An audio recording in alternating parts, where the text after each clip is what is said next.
Right, hello again. Another little video. Just this one's about rust removal. This is a little tank that I've built. I've just got a plastic tub, not too big. I'm not sure how many litres it holds, but all I've done, I had some old rebar, and as you can see when I pick it up, I've got 4 corners of rebar. You can see the crud on. I've been using this for a couple of days. I welded it in to corners, left one bit up for your terminals. I use a 12-volt battery charger, which is just a cheap old Alford's 12-volt charger. Put a bit of plastic across it with a little hook, as you can see there. Get your item that you want to remove the rust on. Now I have tubs and tubs of old tools, and I save them all for the winter, and I do them all through the winter because it's bloody horrible out there, and most of the stuff I do, I have to do it in the fresh air because I haven't got room. Wish it was American. Everybody seems to have a massive workshop, but I don't. This is rusted solid. Unfortunately it's wet because I wanted to make sure it fitted in the tank. So all you do, I put some copper wire on it, stick it in the tank on the hook. Make sure it's not touching the 4 corners, obviously.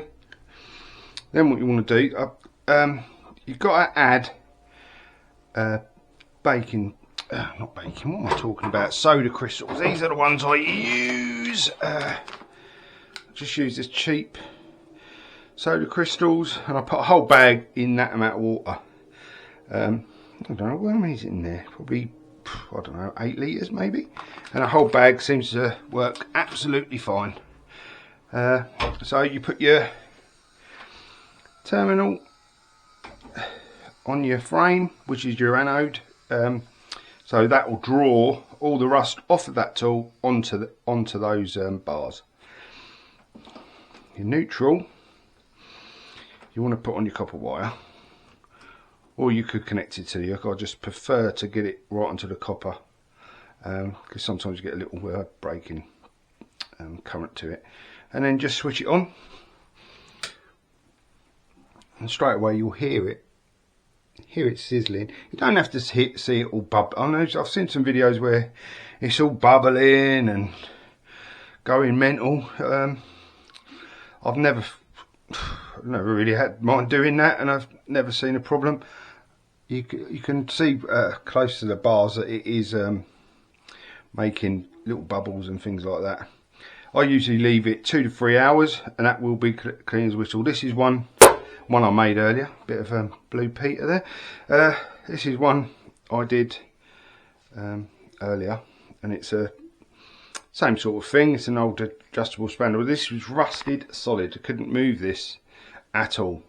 After 2 hours in, it was 2 hours as well. 2 hours in the tank, it's as free as a bird.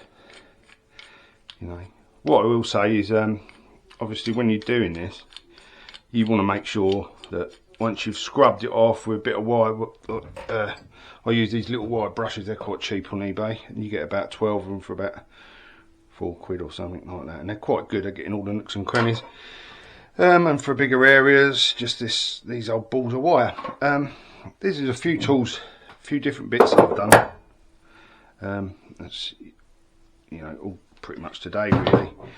Planes, it's ever so good for planes, because it seems to work better with cast iron, in my opinion. It seems to work. Look at the bed on that. This was all these would literally go to auctions, buy a box of crap or box of old tools that have obviously got so rusty that nobody wants them, and get the good stuff out, keep that if I see something I want, and the rest is just so rusty that nobody wants to tackle it. So I leave them for the winter mainly, but I do a lot of cleaning up through the summer as well, but with the tank and that, I use it in the winter, and I just go through and clean it all up. And what I use, because I do like to get it dry, it wants to be really dry, because the surface rust will just come back kind of instantly really. It just starts forming straight away, obviously, because it's steel or cast iron. I like to use a blow lamp or a heat gun, and get some heat in it and get rid of all the moisture out of these tools, especially on moving parts, because it will get in the threads, and it will get inside the parts, and the water will lay there, and then, you know, a couple of weeks later you can't undo the tool again. So it's best to get it really nice and dry, and then give it a bit of a coating of WD-40, grease the threads, grease or oil the threads, just to maintain them like they never was, basically, because if they'd been maintained I'd never get my hands on them. That's it really. I know my videos are quite short and I don't seem to get many comments or anything, but I like to get to the point and just explain quickly, because I know what I'm like when I'm watching a video. I seem to skip that bit because I know that bit, and I skip this bit because I know that bit, and you know, obviously be safe. Don't go playing around in it. Just leave it in a corner. Just be safe with it. Obviously it's electric at the end of the day, and it's only 12-volt charger, but anything can happen. And just always be safe, and try and wear gloves when you're cleaning it off, because the bloody stuff makes your hands go ever so slippery, and it don't feel very nice on your hands. Okay, well thanks for watching. Give us a like if you would. That's it really. Thanks very much. Cheers, bye.